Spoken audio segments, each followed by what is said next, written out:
Bismillahirrahmanirrahim. Assalamualaikum warahmatullahi wabarakatuh.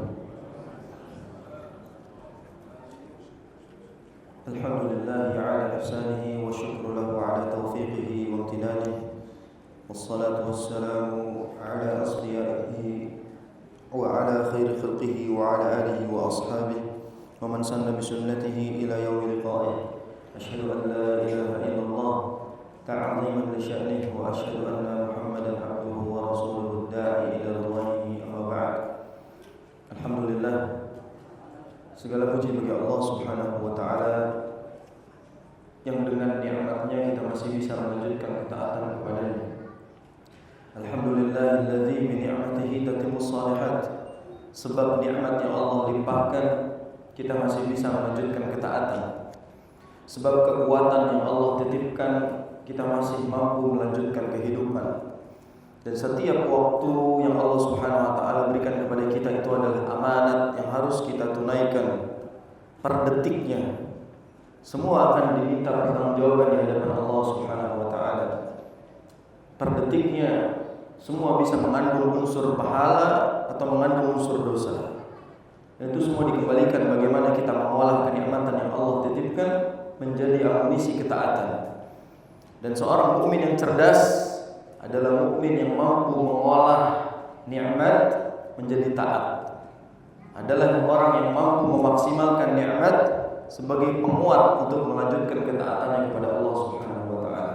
Dan ketahuilah bahwa kenikmatan Allah jauh lebih banyak, jauh lebih besar dibandingkan ujian, cobaan dan musibahnya.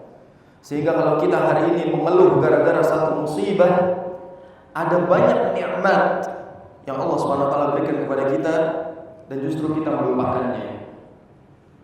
Wa in ta'uddu ni'matallahi la tuhsuha. Kalau kalian ingin mencoba menghitung, menentukan jumlah berapa nikmat yang Allah berikan kepada kita, niscaya kita tidak akan mampu menghitung-hitungnya. Maka dalam hal ini jumlah nikmat jauh lebih banyak daripada ujian Allah. Malulah kita ketika kita ini mengeluh karena satu dua ujian yang Allah Subhanahu wa taala berikan. Padahal ada begitu banyak nikmat yang Allah Subhanahu wa taala limpahkan. Makanya Allah Subhanahu wa taala menyebutkan sedikit dari hamba-hambaku yang pandai bersyukur.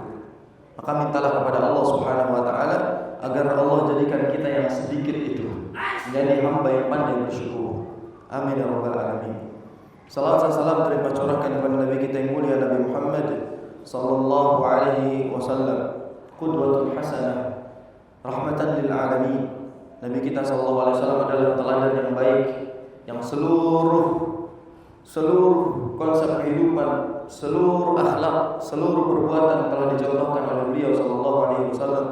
Dan beliau adalah rahmah bagi alam semesta. Beliau sallallahu alaihi wasallam adalah sebab kasih sayang bagi satu semesta ini. Adanya ajaran beliau, adanya syariat beliau itu memuliakan kita. Dan kita menjadi mulia sebab sunnah-sunnah yang beliau ajarkan kepada kita. Dan kita bisa menjadi tahu mana kegelapan, mana yang terang, mana hidayah, mana kesesatan, mana yang hak, mana yang batil. Itu semua sejatinya karena bimbingan beliau sallallahu alaihi wasallam. Maka semoga Allah Subhanahu wa taala istiqomahkan kita di atasnya dan Allah Subhanahu wa taala berikan kita hadiah untuk bisa berjumpa dengan beliau kelak di surganya. Amin ya rabbal alamin. Para jamaah hibai wa azzai hafizakumullah, para jamaah yang semoga Allah Subhanahu wa taala muliakan, di antara nikmat terbesar yang Allah Subhanahu wa taala berikan kepada kita adalah Allah masih memberikan kesempatan atau peluang untuk masuk surga dari jalur-jalur yang cepat. Semua orang pengen masuk surga. Mungkin semua orang kalau ditanya pasti semuanya mau masuk surga. Tapi ada orang yang cerdas, ada orang yang pintar, dia cari jalan yang tepat, cepat menuju surga. Ada orang yang berusaha masuk surga dan dia berusaha keras, jatuh bangun untuk mendapatkannya. Ada juga orang yang mendapatkan surga dengan cara yang sebenarnya lebih mudah daripada yang pertama, karena dia menggunakan jalur cepat masuk surga. Dia melalui akses khusus masuk ke dalam surga. Dan di antara kenikmatan terbesar yang Allah Subhanahu wa taala berikan kepada seorang manusia adalah Allah masih berikan kesempatan hidup bersama surganya. Allah masih memberikan kesempatan hidup bersama kedua orang tuanya. Itu adalah surga dunia. Karena itu adalah akses cepat masuk menuju surga. Surga Allah Subhanahu wa taala. Di mana Nabi SAW bersabda, al-walidu awsatu abwabil jannah. Orang tua itu pintu paling tengah menuju surga. Akses paling cepat menuju surga. Maka bagi kita yang masih memiliki keduanya atau salah satunya, kita masih mendapatkan nikmat terbesar yang Allah Subhanahu wa taala berikan. Dan kedudukan seorang anak yang patuh dan tunduk kepada orang tuanya selama orang tuanya tidak memerintahkan kepada kesyirikan dan kemaksiatan, maka surga balasannya. Dan orang-orang zaman sekarang selalu membanding-bandingkan. Kalau dinasihati, anaknya protes. Bagaimana kalau orang tuanya yang durhaka? Orang tuanya dinasihati, bagaimana kalau anaknya yang durhaka? Dua-duanya saling menyalahkan. Orang tua nyalahin anaknya, anak nyalahin orang tuanya. Tidak ada yang mau belajar. Di pertemuan lalu kita membahas tentang bagaimana orang tua yang zalim. Dan di pertemuan ini insyaallah taala kita akan membahas ini di bab berikutnya, di bab yang ketiga, kita akan membahas bagaimana si anak ini benar-benar merendahkan kedudukannya di hadapan orang tua. Bukankah kita tahu bahwasanya seorang anak yang berbakti kepada kedua orang tua itu Allah jamin dengan surga dengan ayat-ayat yang sudah kita bahas dari awal sampai akhir. Ada beberapa kisah yang menggambarkan bagaimana seorang anak itu memposisikan dirinya seperti hewan tunggangan. Seperti hewan tunggangan. Antum tahu hewan tunggangan itu? Kalau kita mungkin taunya kuda dinaikin. Kalau di Arab sana unta. Unta, keledai, kuda yang ditunggangi. Dan seorang anak itu menggambarkan dirinya seperti seekor tunggangan yang ditunggangi oleh orang tuanya. Dia siap, sanggup disuruh ngapain, dibawa kemana. Itu diucapkan oleh seorang lelaki yang berasal dari Yaman, dan kisah ini terkenal di zaman Umar bin Khattab radhiyallahu anhu. Di mana kita tahu bahwasanya laki-laki tersebut memposisikan dirinya di hadapan ibunya itu seperti tunggangan. Di kisah di mana ada seorang anak laki-laki yang menggendong ibunya di punggungnya untuk tawaf keliling Ka'bah. Saya akan bacakan kisahnya hadis ini. Kisah ini diriwayatkan oleh Sa'id bin Abi Burdah. Qala sami'tu abi yuhaddits. Sa'id bin Abi Burdah menceritakan kisah bahwasanya ayahku yaitu Abi Burdah annahu syahida Ibnu Umar. Bahwasanya ayahnya itu melihat Ibnu Umar, anaknya Umar bin Khattab radhiyallahu anhu.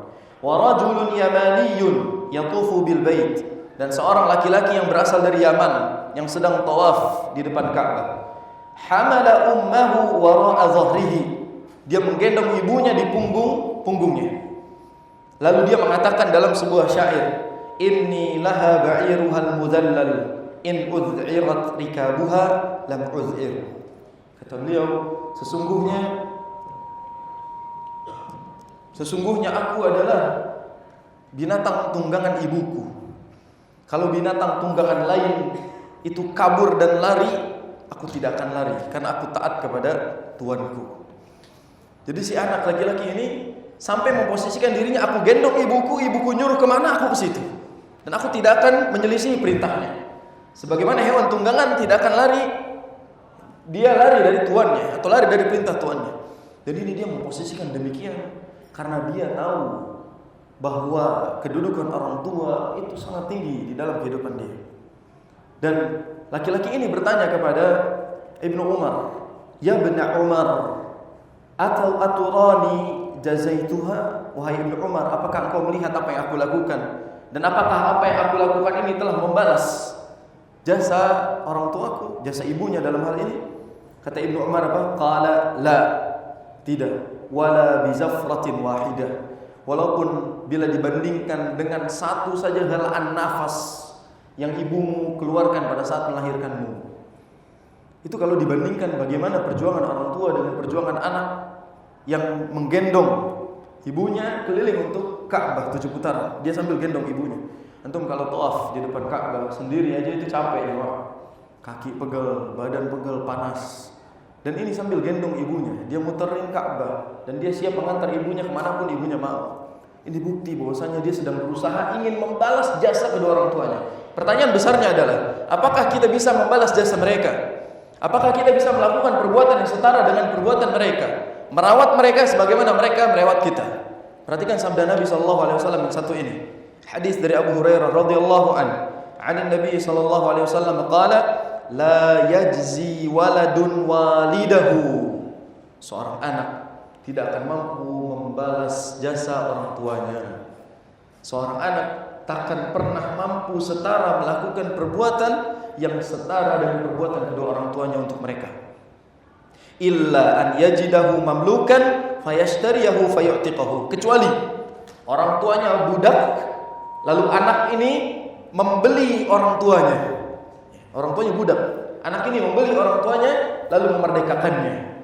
Dan zaman sekarang sudah tidak ada perbudakan. Maka tidak lagi berlaku lagi. Tidak ada lagi kesempatan bagi kita yang katanya pengen membalas jasa-jasa kedua orang tua kita. La yajzi waladun walidahu. Tidak akan mungkin ada seorang anak yang mampu membalas jasa kedua orang tuanya. Tapi apakah perkataan demikian itu menjadi alasan bahwa usaha kita akan sia-sia di hadapan Allah? Tentu tidak. Usaha kita tidak akan sia-sia di hadapan Allah Subhanahu wa taala. Anak yang berbakti akan berjalan sesuai dengan apa yang Allah Subhanahu wa taala sampaikan. Anak yang mengorbankan dirinya, membaktikan hidupnya untuk orang tuanya, maka dia akan berjalan menuju jalan yang Allah Subhanahu wa taala ridhai. Kisah tadi juga terjadi di zaman Umar bin Khattab. Kalau tadi di zaman siapa? Ibnu Umar. Ibnu Umar itu siapa? Anaknya Umar. Namanya Abdullah ibnu Umar radhiyallahu anhu. Tadi kisah tentang Ibnu Umar. Sekarang kita tarik, ternyata pernah terjadi di zamannya Umar bin Khattab. Lihat hadis ini. Ma rawahu Ibnu Abi Dunya fi Makarim al-Akhlaq an Muawiyah bin Salih qala jaa rajulun ila Umar bin Khattab radhiyallahu anhu. Faqala ya Amiral Mu'minin. Jadi ada seorang laki-laki datang kepada Umar. Ya Amiral Mu'minin, ummi ajuzun kabirah. Wahai Amirul Mu'minin, ibuku sudah tua. Sudah tua. Ana matiyatuha aj'aluha ala dhahri wa anhani 'alaiha biyadi wa a'ila minha mithla ma kanat tali minni. Awa addaitu syukraha. Laki-laki ini mengatakan kepada Umar bin Khattab, wahai Umar, sesungguhnya ibuku sudah sangat tua. Sekarang aku yang merawat ibuku, aku pembantu ibuku. Aku yang ngasih makan, aku yang nyiapin makanan, kasih makan, aku yang kasih minum, aku yang mandiin, aku yang urusin semuanya. Bahkan kotorannya aku yang bersihin semuanya. Aku yang sekarang merawat ibuku. Terus beliau mengatakan, awa addaitu syukraha. Apakah aku sudah membalas jasanya? Apakah aku sudah merawatnya sebagaimana dia merawatku di waktu kecil? Qala la. Qala lima ya Amirul Mu'minin. Kenapa wahai Amirul Mu'minin? Saya sudah melakukan apa yang dulu orang tua saya lakukan. Dulu orang tua saya mungkin ngasih makan saya, ngerawat saya, nyebokin saya, gantiin baju saya, mandiin saya. Sekarang saya gantian. Saya sudah lakukan itu kepada orang tua saya, kepada ibunya. Terus di sini kata Amirul Mu'minin, kata Umar, innaka taf'alu dzalika biha wa anta tad'u Allah azza wa jalla an yumitaha. Wa kana taf'alu dzalika bika wa hiya tad'u Allah azza wa jalla an yutila umraka. Allahu akbar. Kalau antum paham artinya, perbandingan kan. Jadi si anak ini yang tadi merawat ibunya yang sudah tua, yang katanya semuanya sudah diurusin, makannya udah diurusin, minumnya udah diurusin, mandinya, semuanya kotorannya udah dibersihin. Persis sebagaimana dahulu ibunya melakukan itu kepada anaknya. Kata Umar, itu berbeda. Kenapa? Karena dahulu ibumu itu merawatmu agar engkau hidup panjang. Tapi engkau merawatnya agar Allah segera memanggilnya, agar Allah mewafatkannya. Banyak di antara kita yang merawat ibu kita dalam hati gak sabar, pengen orang tuanya cepat mati karena capek dia. Dulu ibu kita merawat kita, pengen kita hidupnya panjang umur. Dia pengen kita sehat agar dia tumbuh dewasa, jadi anak yang baik, anak yang sukses, anak yang bisa menjadi kebanggaannya. Tapi ketika ibunya sudah tua, lalu kebalikan terjadi. Dahulu orang tua kita merawat kita, sekarang kita merawat mereka. Terjadi seperti itu keadaannya. Mereka berbalik kepada keadaan yang dulu. Tapi keadaannya berbeda. Banyak di antara kita yang merawat ibunya sambil marah-marah. Banyak di antara kita merawat orang tuanya sambil bilang, ya Allah, sampai kapan saya harus begini? Sampai kapan saya harus begini? Ada orang yang saking repotnya udah nggak mau lagi doain orang tuanya panjang umur. Ya Allah, saya udah nggak kuat lagi, ya Allah, kapan selesainya? Berarti apa? Dia merawat ibunya supaya ibunya dalam keadaan ibunya ingin cepat dipanggil Allah Subhanahu wa taala. Maka berbeda. Tema kajian kita malam hari ini adalah merawatnya sebagaimana dia merawatmu. Dan kata-kata merawatnya sebagaimana dia merawatmu itu bagian dari doa kita selama ini kepada Allah Subhanahu wa taala yang Allah Subhanahu wa taala juga cantumkan di dalam Al-Qur'an di dalam surat Al-Isra ayat 24. Kata Allah Subhanahu wa taala, "Wa qur rabbirhamhuma kama rabbayani shaghira." Gimana doa kita kepada orang tua? Rabbighfirli wa liwalidayya warhamhuma kama rabbayani shaghira. Lihat doa ini. Ya Allah, ampunilah aku. Ampunilah kedua orang tuaku. Sayangilah keduanya sebagaimana mereka merawatku di waktu kecil. Kenapa waktu kecil? Para ulama tafsir menyebutkan kenapa ayat ini mengandung sebagaimana orang tuaku merawatku di waktu kecil. Emangnya orang tua hanya merawat di waktu kecil saja? Enggak. Tapi kenapa disebut merawat di waktu kecil? Karena merawat di waktu kecil itu ujiannya lebih besar. Cobaannya lebih banyak, ngerepotinnya lebih banyak, nyusahinnya lebih banyak, sabarnya mesti lebih tinggi. Ngerawat anak kecil sampai segala macam, makannya ribet, belepotan, gantiin popoknya, cebokin, mandiin dan seterusnya. Sebagaimana dahulu orang tua kita melakukan itu kepada kita, maka akan ada fase di mana orang tua kita tua dan tidak mampu lagi mengerjakan itu semua sendirian. Ayatnya kita hafal di surat At-Tin misalnya, laqad khalaqnal insana fi ahsani taqwim. Terus tsumma radadnahu asfala safilin. Kemudian Allah Subhanahu wa taala, sungguh Allah telah menciptakan kalian itu dalam bentuk yang paling sempurna.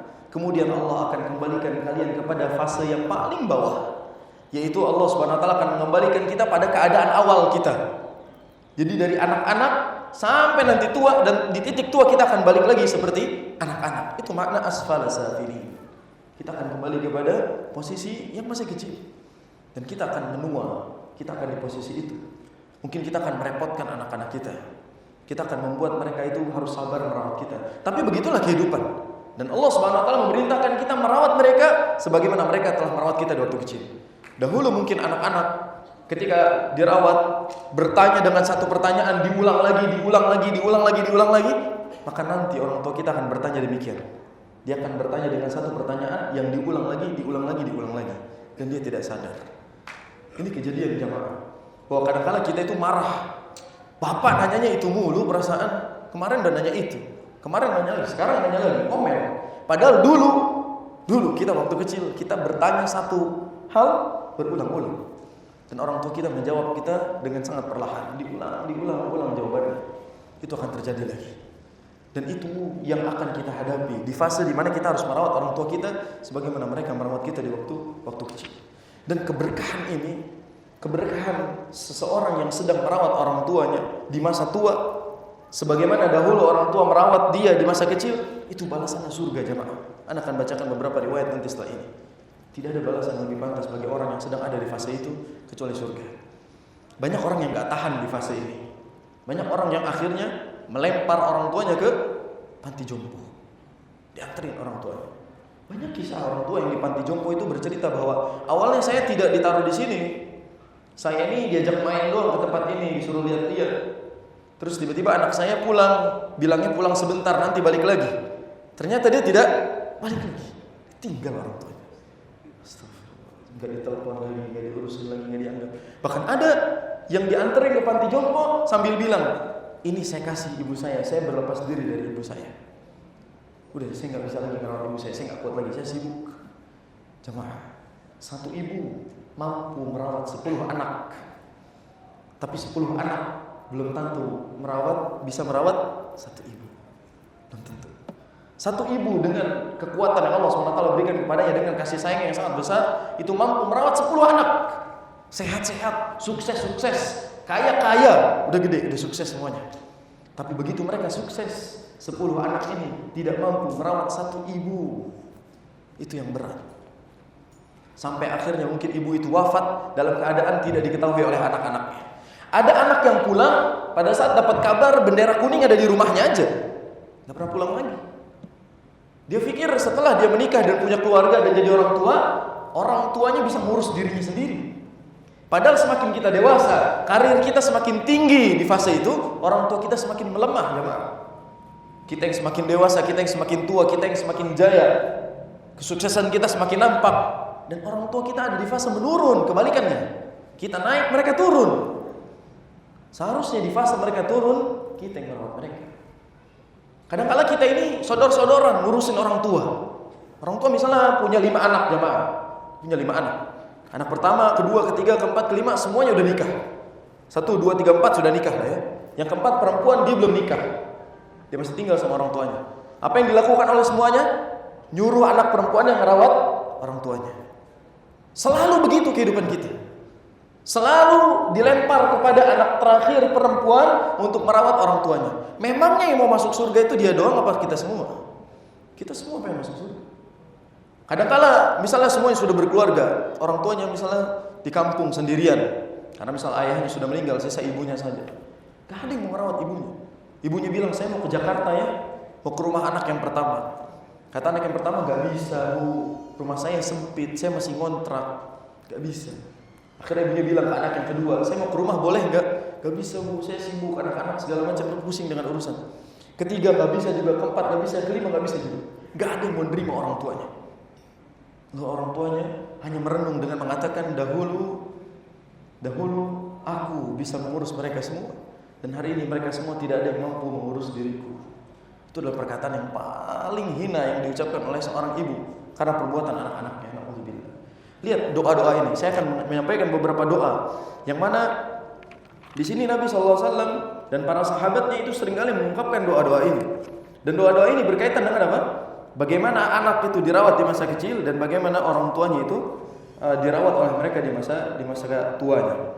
Di sini ada kisah misalnya tentang bahwa wa an Abi Murrah maula Aqil anna Abu Hurairah kana yastakhlifuhu Marwan wa kana yakunu bi Dzil Hulaifah fakanat ummuhu fi baitin wa huwa fi akhar qala fa idza arada an yakhruja waqafa ala babiha faqala. Perhatikan ini, kisah ini Abu Hurairah yang mengucapkan salam kepada ibunya.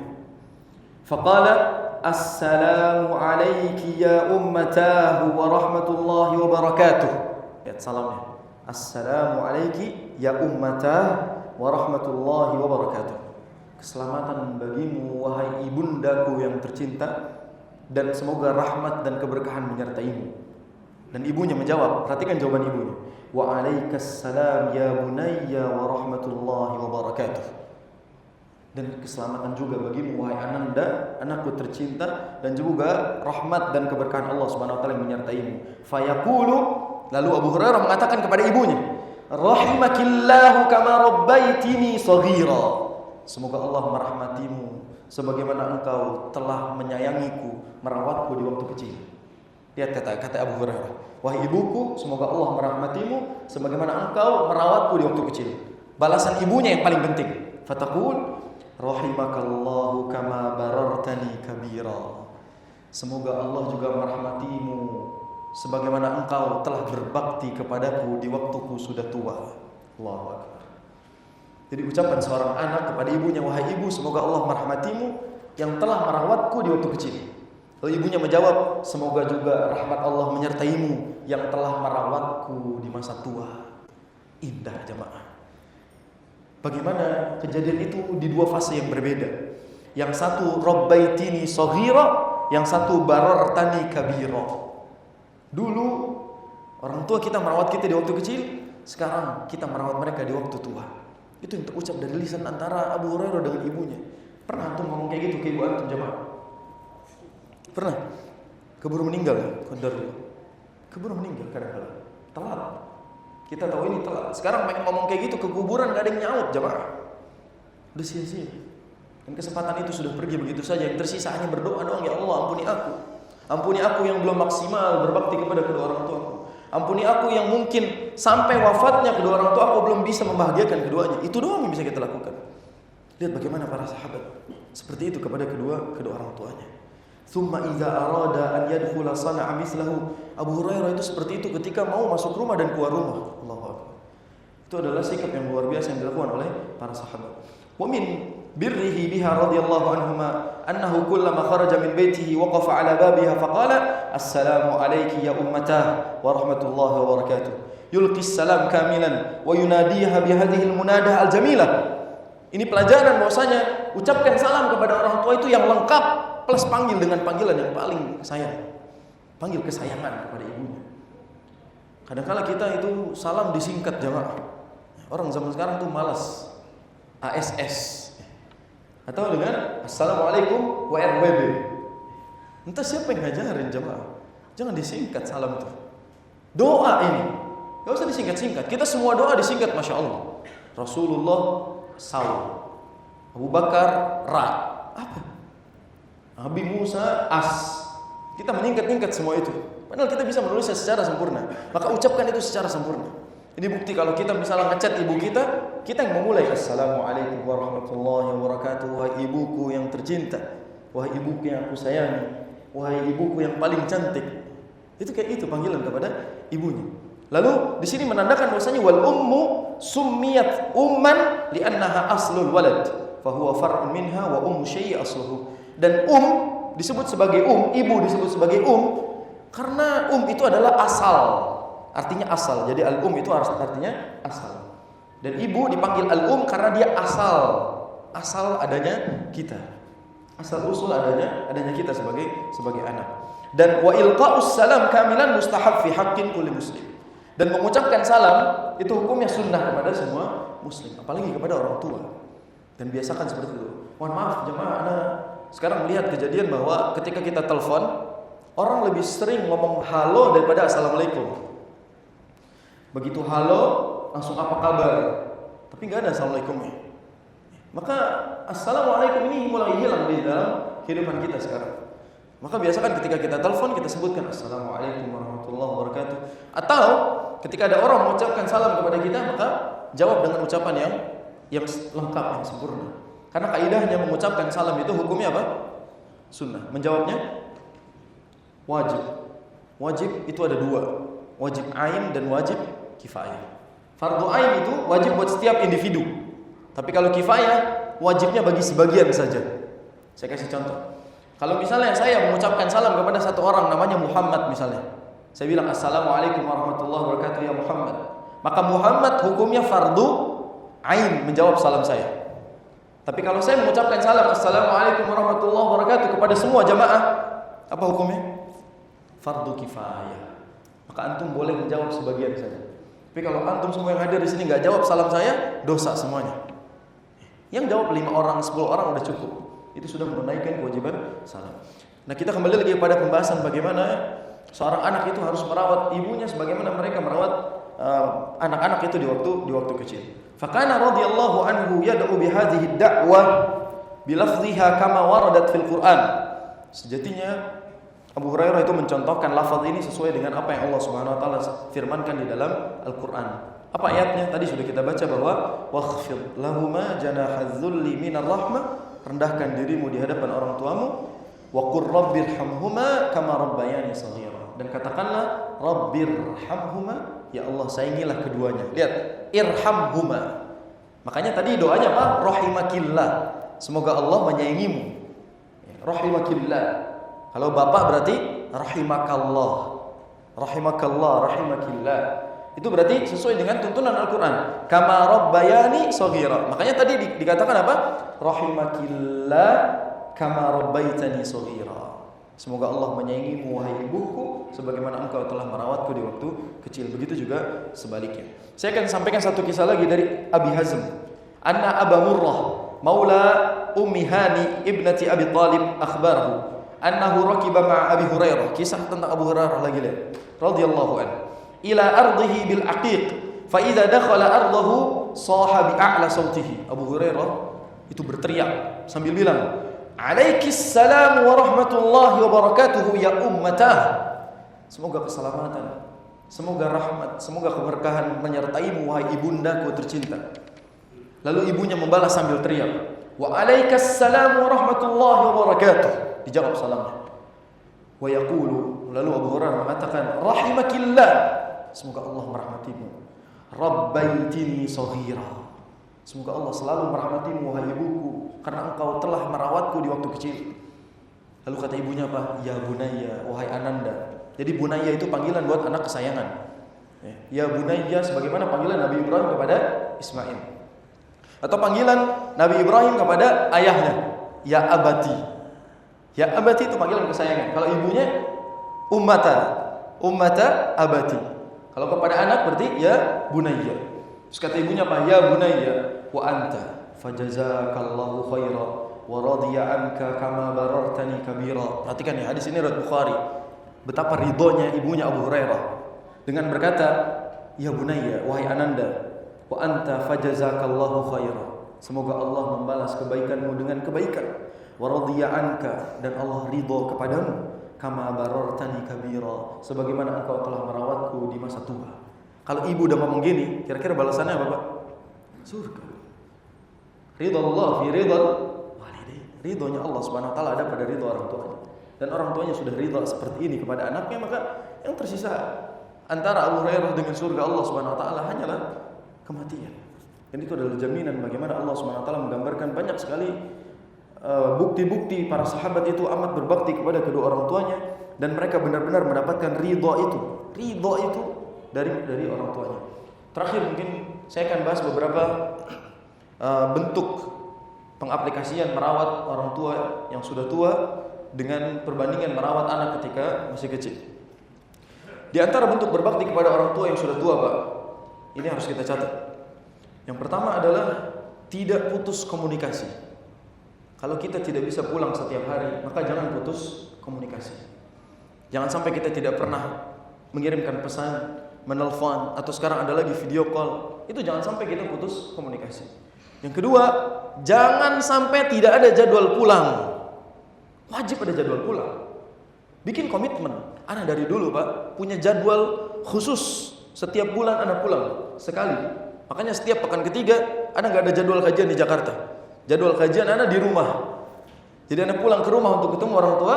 Lalu jamaah di sana DKM masjid minta Ana ngisi kajian. Jadi sekalian Ana ngisi di sana setiap bulan sekali, sebulan sekali. Ana jadwalkan pulang ke rumah. Sesibuk apapun nggak boleh ada yang ngambil jadwal Ana.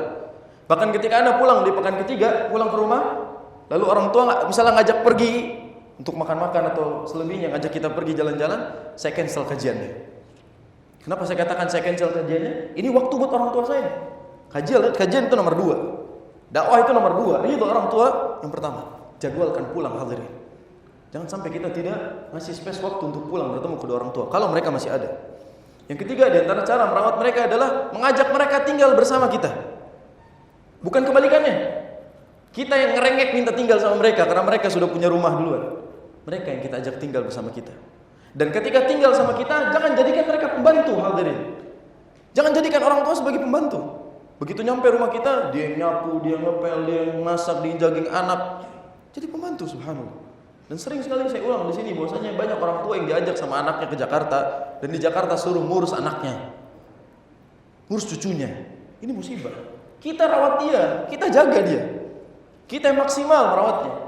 Kalau misalnya anaknya ada 5, siapa yang berhak merawat orang tuanya? Apakah anak pertamanya? Apakah anak keduanya? Apakah anak terakhirnya? Gak ada siapa yang berhak, gantian. Minggu pertama dia anak pertama, minggu kedua dia anak kedua, minggu ketiga dia anak ketiga. Begitu. Dan orang tua itu punya hak atas harta anak-anaknya. Kata Nabi SAW, anta wa maluka li abika. Kamu dan hartamu itu milik orang tuamu. Mereka punya hak dari harta-harta kita. Sampai di hadis ini kalau kita teruskan, kata Nabi SAW, inna auladakum min atyabi kasbikum. Sesungguhnya anak-anak kalian adalah penghasilan terbaik kalian. Banyak anak, banyak rezeki, bukan Pak? Mereka penghasilan bagi orang tuanya. Itu kata Nabi SAW. Mereka berhak mendapatkan harta kita. Mereka berhak mendapatkan penjagaan kita. Kita rawat mereka. Kita punya mobil, mereka belum punya, kita berhak. Dan mereka berhak merasakan mobil yang kita punya. Begitu. Ajak mereka tinggal, itu bagian dari berbakti. Dan kalau anaknya banyak, buat perjanjian. Kalau anak-anak yang lain gak mau, biar kita fastabiqul khairat. Berlomba-lomba dalam kebaikan. Anak ke-1 gak mau, anak kedua gak mau, anak ketiga gak mau. Kita anak terakhir yang harus rawat. Gak usah lihat bagaimana perbandingan, siapa yang rugi, siapa yang untung. Gak ada yang rugi dalam merawat orang tua. Balasan surga. Siapa yang terakhir merawat ibunya atau merawat orang tuanya sampai ia meninggal di pangkuan dan kasih sayangnya, surga bagi dia, nggak pilih-pilih. Ketika ada orang tua dirawat, dipangku, disayangi sampai akhirnya meninggal dalam pangkuannya, surga balasannya. Berlomba-lomba untuk itu, jangan lempar-lempar. Jangan lempar-lempar. Kita harus berlomba-lomba soal itu. Berikutnya di antara cara merawat orang tua yang sudah tua adalah menjadikannya bersikap kepadanya sebagaimana kita bersikap kepada anak kecil. Karena sikapnya akan seperti itu. Baru semalam mungkin Pak saya melihat video, Masya Allah, ini videonya mengandung bawang nih. Jadi ada seorang laki-laki merawat ibunya. Ibunya sudah berbaring, udah gak bisa ngapa-ngapain, semua dirawat sama laki-laki itu. Dan laki-laki itu memegang bantal untuk kira pengen ditutup biar mati ibunya gitu, bukan. Orang tua ini memegang bantal untuk apa? Ciluk ba. Subhanallah, ini videonya saya ngelihat semalam itu sampai nangis. Dia ciluk ba sama ibunya, ciluk ba gitu. Dia main-main sama ibunya dan ibunya ketawa, Masya Allah. Dia bercanda sama ibunya. Dia bercanda sebagaimana ada orang tua bercanda sama anaknya, ibunya ketawa, senang dipeluk, dicium sama anaknya. Subhanallah. Laki-laki. Dan ini adalah pandangan yang paling indah yang Allah SWT perlihatkan di muka bumi ini. Gak ada yang lebih indah. Ibunya senang, ibunya ketawa, dibercandain sama anaknya. Dan anaknya bersikap seperti itu bukan menghinakan ibunya, bukan. Karena itu ada fase dia bersikap sebagaimana bersikap kepada anak-anak. Dia harus sabar. Orang tua banyak maunya, banyak pengennya, dikabulkan. Kalau ditanya sampai kapan saya harus begini? Sampai Anda yang pulang kepada Allah Subhanahu wa taala, bukan orang tua yang pulang. Karena berbakti kepada orang tua itu berakhir sampai kita yang pulang, bukan orang tua yang pulang. Memangnya berbakti kepada orang tua yang sudah pulang bisa? Bisa. Berbakti kepada orang tua yang sudah tidak ada, Nabi SAW menggambar ada 3 cara berbakti kepada orang tua yang sudah nggak ada. Yang pertama jelas mendoakannya.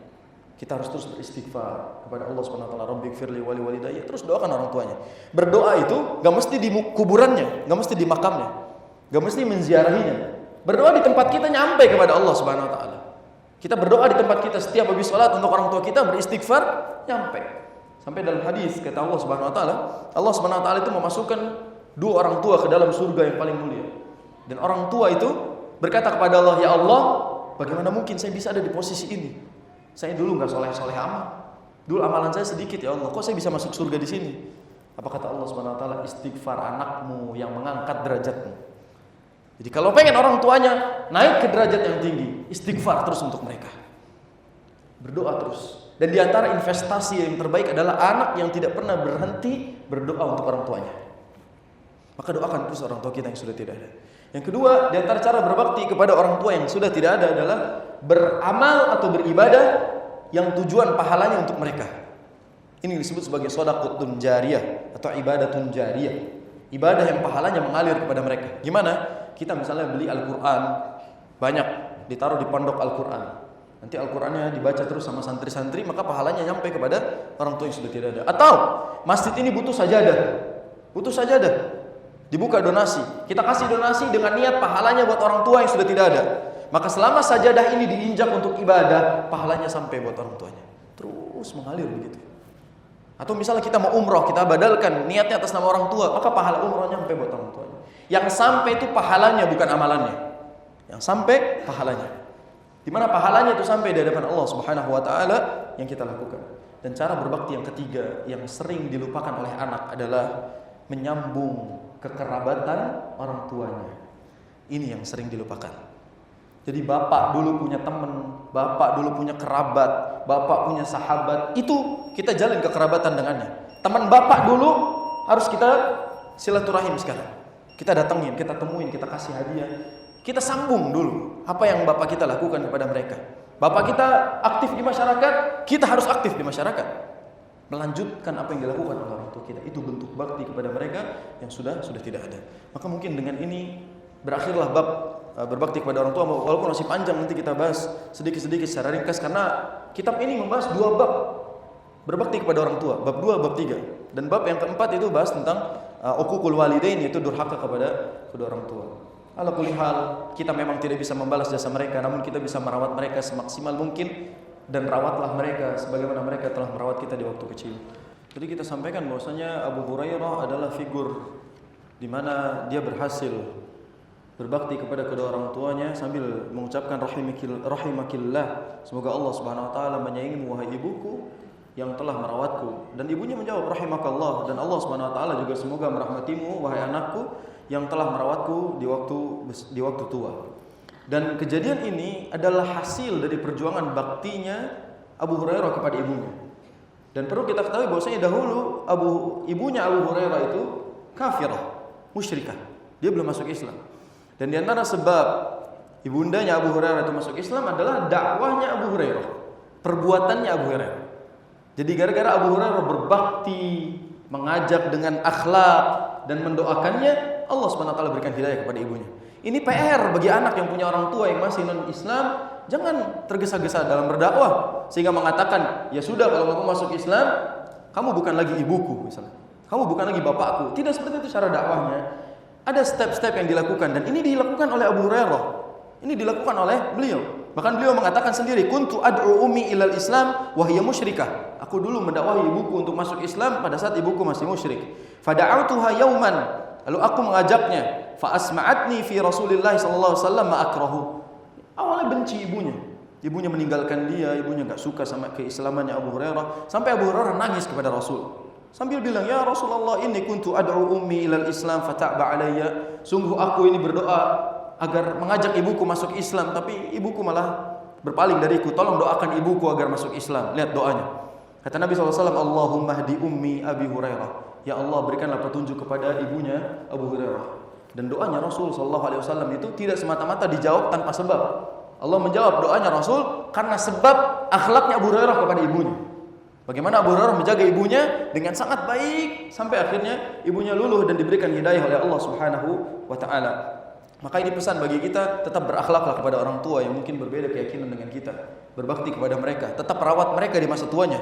Dan mudah-mudahan ketika di fase tua dia dalam keadaan kafir dan misalnya dalam keadaan yang sudah tidak mampu lagi, kita bisa membawanya ke dalam Islam. Kita bisa mengajak dia dan Allah SWT memberikan hidayah kepada dia. Yang kedua, jangan lupa mendoakan orang tua. Mendoakan apa? Walaupun orang tuanya misalnya non-Islam, doakan dia agar dapat hidayah. Karena itu yang dilakukan Abu Hurairah, ad-du'a ulaha bil hidayah. Mendoakan orang tuanya agar mendapatkan hidayah. Itu bukti bahwasanya doa anak sangat berpengaruh buat orang tuanya. Sebaliknya, orang tua punya anak yang misalnya nggak mau dibilangin dan dia akhirnya murtad dari Islam misalnya, doa orang tua lah yang paling mujarab untuk mendoakan anaknya mendapatkan hidayah. Jangan pernah menganggap remeh perkara doa. Sebagaimana tadi kita sebutkan, ada orang tua yang ditinggikan derajatnya oleh Allah Subhanahu wa taala, dan hadis ini disampaikan oleh Abu Hurairah. Turfa'u lil mayyiti ba'da mautihi darajatuhu. Ada mayit, dua orang tua yang diangkat derajatnya di surga oleh Allah Subhanahu wa taala. Fayaqul, "Ay Rabb, ayu syai'in hadza?" Wahai Rabb, apa yang membuat kami ini berhak berada di sini? Kata Allah Subhanahu wa taala, "Waladuka astaghfara laka." Anakmu beristighfar untukmu. Maka wahai para anak, berbakti itu berakhir pada saat kita sudah wafat, bukan berakhir pada saat orang tuanya sudah wafat. Dan ketika mereka masih ada, rawat mereka sampai kita wafat, bukan mereka yang wafat. Jadi jangan pernah mengatakan bahwasanya berarti saya harus merawat mereka sampai mereka mati. Bukan. Kita merawat mereka sampai kita yang mati. Karena kalaupun kita duluan yang mati, ya maka itu selesai. Tapi kalau mereka duluan yang mati, kita masih ada kewajiban berbakti kepada mereka dengan bakti-bakti yang tadi kita sebutkan. Dan sekali lagi, kita juga wajib mengarahkan anak-anak kita untuk berbakti kepada kita. Karena di pertemuan yang lalu kita bahas, orang tua yang paling baik adalah orang yang membimbing anaknya, mengajarkan anaknya untuk bisa berbakti kepadanya. Karena dia tahu balasan dari berbakti kepada kedua orang tua adalah surga. Maka Rabbighfirli wa liwalidayya warhamhuma kama rabbayani shaghira. Rabbighfirli wa liwalidayna warhamhum kama rabbawna shighara. Kalau orang tua kita sudah tidak ada, semoga Allah ampuni dosanya. Allahumma ighfir lahum warhamhum wa'afihi wa'fu anhum waj'alhum min ahli jannatika ya arhamar rahimin. Mungkin itu yang bisa Anda sampaikan. Barakallahu fikum. Dan semoga Allah Subhanahu wa taala senantiasa menjaga kedua orang tua kita yang masih hidup di atas kesehatan dan ketaatan. Dan kalau orang tua kita berada di luar hidayah Allah, maka Allah berikan hidayahnya. Dan kalau orang tua kita sudah tidak ada, semoga Allah mudahkan hisabnya, Allah mudahkan pertanyaan di kuburnya, dan Allah SWT berikan kenikmatan kubur di dalam kuburnya. Wallahu a'lam bishawab. Kurang lebihnya mohon maaf. Subhanakallahumma bihamdika asyhadu an la ilaha illa anta astaghfiruka wa atubu ilaik. Barakallahu fikum. Assalamualaikum warahmatullahi wabarakatuh.